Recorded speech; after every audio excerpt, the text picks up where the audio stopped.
Guys, ang mga tao minsan, nag-iiba ang paningin nila sa tao. Minsan, magiging kayo. Minsan, magkakaroon ng memories. Pero, minsan, ang katapusan ay iwanan. Sa dubstep, nakilala ko siya nung tagal-tagal na. Masaya siyang kausap, magaling bumaril, at nakakatawa rin. Pero, hanggang sa tumagal ang panahon, parang dumarami na rin ang nagkakagusto sa kanya. Sabi ko kay Dubstep, kakantahan kita ng God Gave Me You. Basta, wag mo na akong iwan, ha? Pero, tinawanan niya lang ako at ngumiti.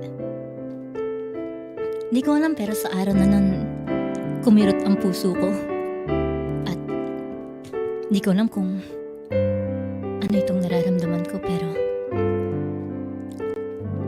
isang araw, nakita ko siya kasama si Cedric at si Gerard.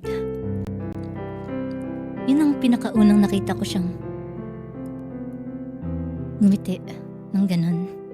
At di ko alam kung ipaglalaban ko ba nararamdaman ko.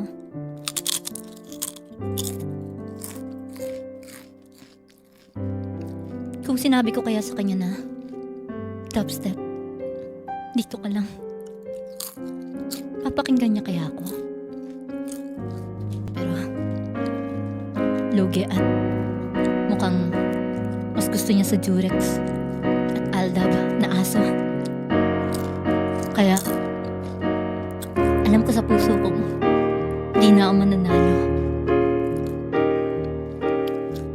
Kaya sa tingin ko, may mga araw talaga na kahit mahal mo yung tao, kailangan mo silang pakawalan.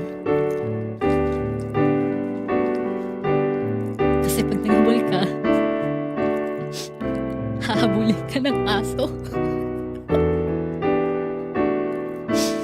Yun lamang po ang aking mensahe.